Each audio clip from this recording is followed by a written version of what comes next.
I'm Melissa Smith, and welcome to our 5th episode of Titan TV News. We are the Pembroke School News program bringing you school and community updates twice a month. New episodes will air every other Monday and continue throughout the week at 5 and 9 p.m. I hope you were able to catch our episode preview last week, where we were going through our district announcements and previewing our episodes. For our first story this episode, Titan TV traveled to Whitman Hanson Regional High School and attended a Best Buddies event, which hosted Best Buddies programs from many schools in the surrounding areas. A bocce tournament was held, as well as other activities, and as part of the retreat, Titan TV sat down with Senior Class President and Best Buddies President Griffin Murray to talk about Pembroke's involvement in the event. So my name is Griffin Murray. I am co-president of Best Buddies with Madeline Graham, and I'm also president of the National Honor Society, and I'm a senior at Pembroke High School.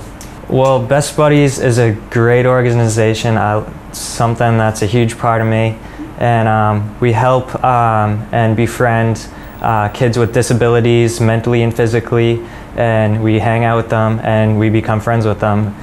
I help organize the events that we put on. Madeline helps me as well, and we just organize all the events. We help organize the fundraisers. The rest of the board does that with us. We also coordinate who's paired with each buddy. We coordinate all the stuff on the website because we have our website for our chapter, and then we have to put in our hours, how much time we spend with them. That way we keep getting commissions throughout the year. And for Best Buddies, it just keeps it organized. It was a Special Olympics event, and it was a bocce tournament. And so we had a team, and we didn't have enough student council members. So luckily for us, a couple Best Buddies guys got to step in and play. And it was teams of 4 people total, 2 buddies and 2 peer buddies. I would be a peer buddy, and the kids with special needs would be a buddy. We would play different towns. Like we played Whitman, Hanson, Westwood, and I think Plymouth. It was a good time. They had a whole ceremony at the beginning. They had a kid bring down a torch, light a torch, and at the end, everyone got medals, which was really cool. Got to go up on stage and stuff. My favorite part of the event was probably the beginning games, because that's when my buddy was most engaged. He was into it, and he was doing well, and he's just smiling and stuff, and it was great to see. So I joined sophomore year, and in the middle of the year, which is different because I didn't play basketball, so my mom said, you have to do something. And so I was like, I'll join Best Buddies. What's the worst that could happen? I met my best friend in the whole world, Garrett White, and at the time I didn't have many friends, and he just opened up my world, and he did so much for me. He made me so happy, and he gave me social skills to help make friends. I didn't even realize how much of an impact I had on his life and his parents' life. And it's a huge organization, and I talk to him every day, and it's just one of the best things in the entire world. Students in Miss Griggs Computer Science class had the unique opportunity to visit Microsoft's retail headquarters, attend a lecture, and interact with new, innovative coding software and applications. We caught up with some of the students who went on the field trip to talk about their experience. All right, so we went to a Microsoft store in Boston, which was really cool. So we got to try out a whole bunch of programs that were made by Microsoft, and overall it was a great experience. So I really liked both of the programs that they mainly show us, which were Stage Light, which is basically Microsoft's version of GarageBand. It had a lot of really cool features, a lot of fun instruments. For those of you that don't know what GarageBand is, it's kind of a music-making software. And then the other program that they showed us was Project Spark, which was kind of a make-your-own video game inside a video game, and it was really cool. Yeah, so I really like the amount of careers that they were talking about that could be involved in computer science. People should be more involved with developing apps because it's so much fun and stuff. You know, it just made Microsoft seem like a lot better of a company overall than what they mainly get. To kick off the December's news, Titan TV caught the highlights from the tree lighting earlier this month. Set to the carols performed by PHS students, we got a close-up look at all that was offered on the town green for the community to welcome in the holiday season.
Continuing with the community celebrating the holidays, Mike Byrne and Matt Krecky went to Lila Lane, located on Route 53.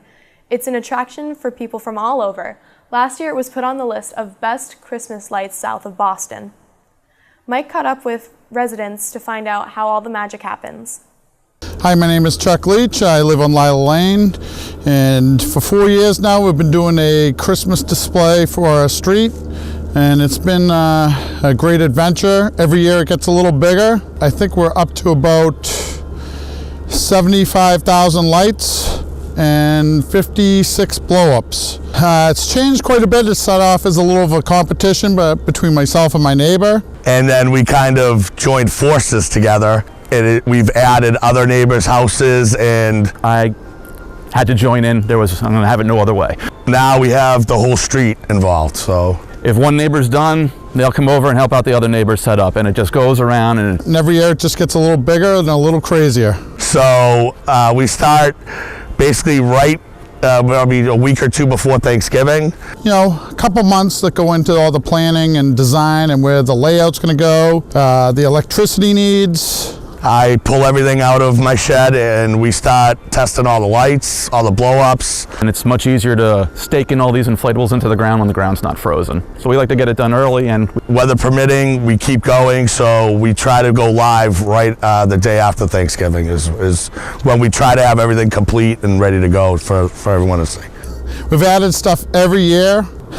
We added a snow machine this year, which was another new feature. And we have some technology. We have a virtual Santa Claus that you look up into one of the windows and you can see the virtual Santa Claus waving to you.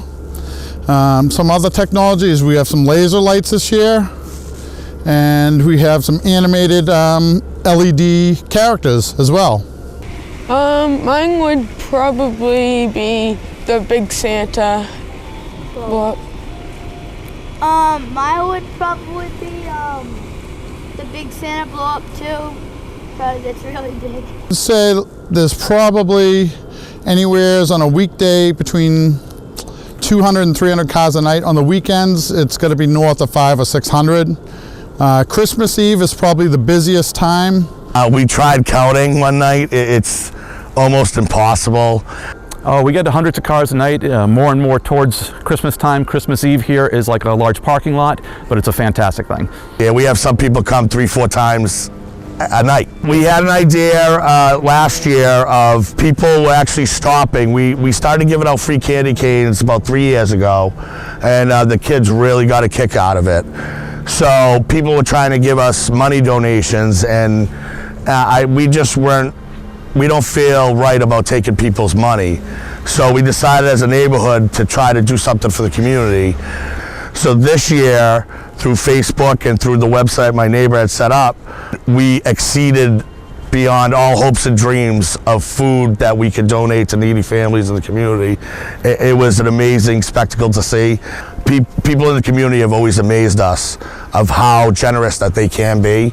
Whatever people want to give, we'd rather pay it forward to somebody that's really in need and really could use the help around this Christmas season. So I enjoy doing this because it just brings out so much joy for the community. It's actually, I think it just makes Christmas great for everyone. I mean, we enjoy seeing everyone come down the street, and you know, just to see the kids, and even the grown-ups love it too. Well, I feel like when the kids come down and they see and I hear like Santa's in the window, it just makes all of us happy, and we know that everybody enjoys it and loves the lights, so just come back. People keep coming back.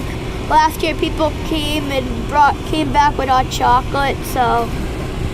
We would really like to show the community a little Christmas spirit and joy, so we decided to slowly build this lighting display that has turned out into something I really feel is spectacular. Honestly, this is a neighborhood, and we all became really best friends, and it's not about one house being better than any other houses. It's about the street coming together and people coming together and just doing something spectacular for the community. It's just fantastic to live on a street where you have neighbors who are crazy enough to dedicate their own time to set this all up. To hear kids' voices and people smiling and the joy that it brings to the community, that's what makes it all worth it. So it's really about community and love and just really what Christmas is supposed to be about. On this festive episode of Man on the Street, Senior Matt Krecky asked students some trivia questions about holiday culture and their plans over the holiday break.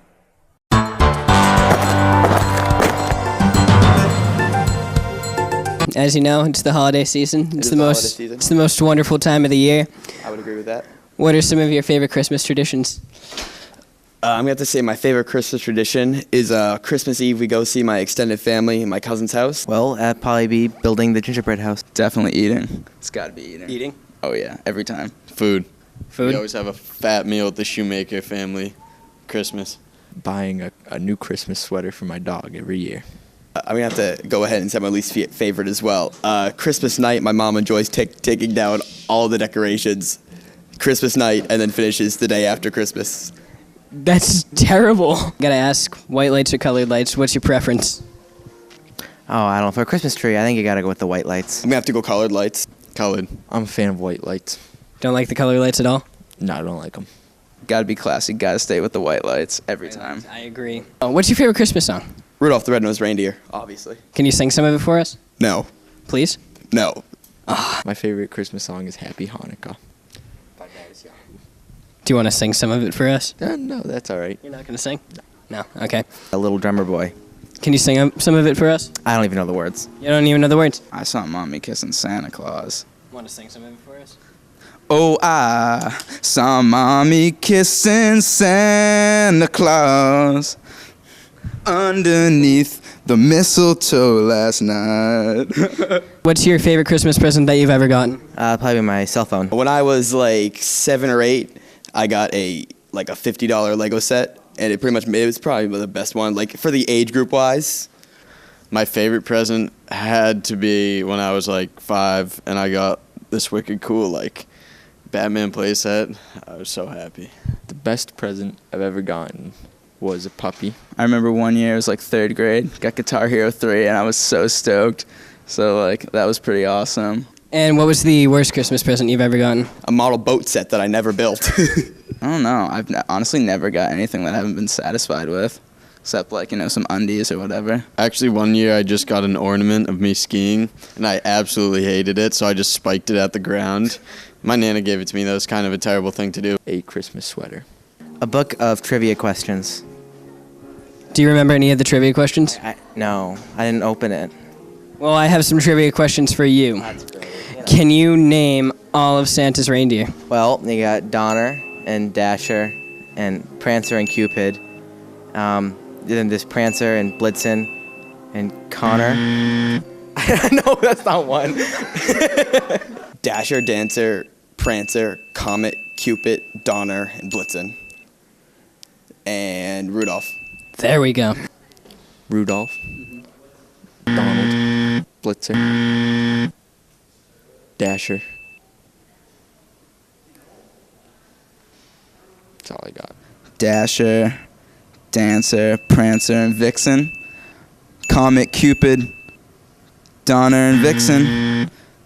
But do you recall most famous reindeer of all? It's the real question. Who is it? It's Rudolph, my friend. Rudolph. Just Rudolph?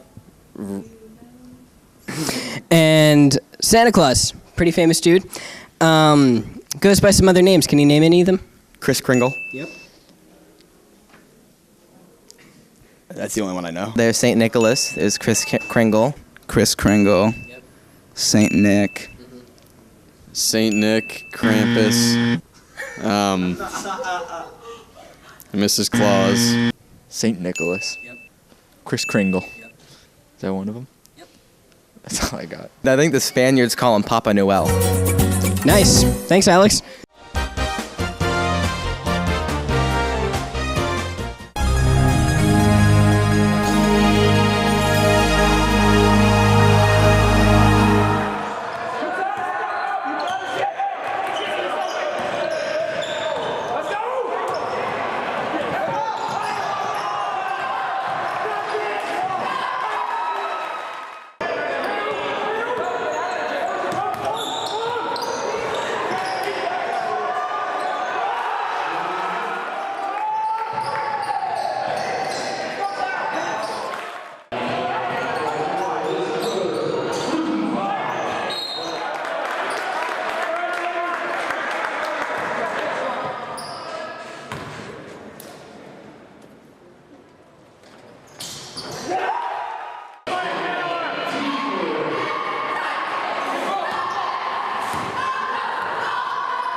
That does it for our 5th episode of Titan TV News. Just a reminder, if interested in watching previous episodes or any other programming, subscribe to our YouTube channel. You can also get up-to-date previews and additional information from our Twitter account at Pembroke Titan TV. Our next Titan TV News episode will continue after the holiday break in mid-January. I'm Melissa Smith, and thank you for watching Titan TV News. Happy holidays, Pembroke, and have a safe and happy new year. We will see you in 2016.